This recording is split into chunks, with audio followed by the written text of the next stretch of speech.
separatisme, terorisme, kekerasan, dan bencana akibat perbuatan manusia. Ancaman dari luar timbul sebagai akibat dari pengaruh negatif globalisasi, diantaranya ada yang pertama, munculnya gaya hidup konsumtif dan selalu mengkonsumsi barang-barang dari luar negeri. Yang kedua, munculnya sifat hedonisme, yaitu menikmati kenikmatan pribadi dianggap sebagai suatu nilai hidup tertinggi. Hal ini membuat manusia suka memaksakan diri untuk mencapai kepuasan dan kenikmatan pribadinya tersebut, meskipun harus melanggar norma-norma yang berlaku di masyarakat, seperti mabuk-mabukan, pergaulan bebas, foya-foya, dan sebagainya. Ketiga, adanya sikap individualisme, yaitu sikap selalu mementingkan diri sendiri, serta memandang orang lain itu tidak ada dan tidak bermakna.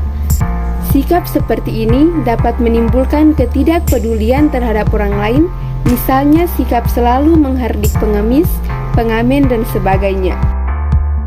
4. Munculnya gejala westernisasi, yaitu gaya hidup yang selalu berorientasi kepada budaya barat tanpa diseleksi terlebih dahulu, seperti meniru model pakaian yang biasa dipakai orang-orang barat yang sebenarnya bertentangan dengan nilai dan norma-norma yang berlaku.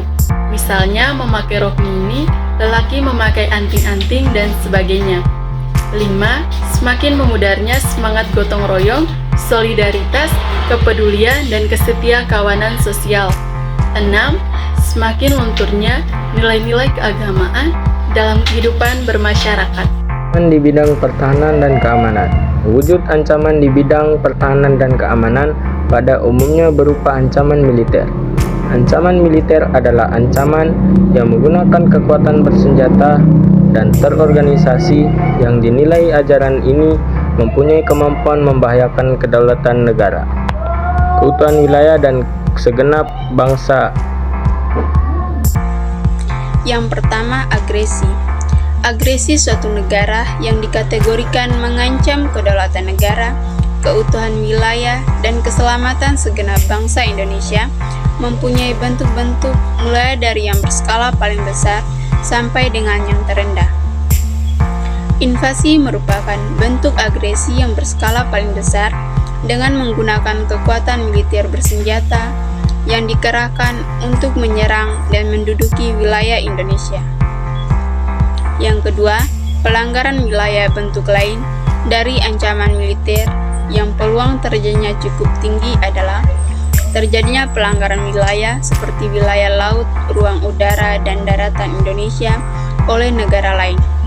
Konsekuensi Indonesia yang memiliki wilayah yang sangat luas dan terbuka berpotensi terjadinya pelanggaran wilayah. 3. Pemberontakan bersenjata. Pemberontakan bersenjata melawan pemerintahan Indonesia yang sah merupakan bentuk ancaman militer yang dapat mengerongrong kewibawaan negara dan jalannya roda pemerintahan. 4. Sabotase dan spionase. Indonesia memiliki sejumlah objek vital nasional dan internasional strategis yang rawan terhadap aksi sabotase sehingga harus dilindungi. Kegiatan spionase dilakukan oleh agen-agen rahasia dalam mencari dan mendapatkan rahasia pertahanan negara dari negara lain. 5. Aksis teror merupakan bentuk kegiatan terorisme yang mengancam keselamatan bangsa dengan menebarkan rasa ketakutan yang mendalam serta menimbulkan korban tanpa mengenal rasa perih kemanusiaan. 6. Ancaman keamanan laut dan udara. Kondisi geografis Indonesia dengan wilayah perairan serta wilayah udara Indonesia yang terbentang pada perlintasan transportasi udara yang padat, baik transportasi maritim maupun dirgantara, berimplikasi terhadap tingginya potensi gangguan ancaman keamanan laut dan udara. 7. Konflik komunal. Gangguan keamanan dalam negeri yang terjadi antar kelompok masyarakat.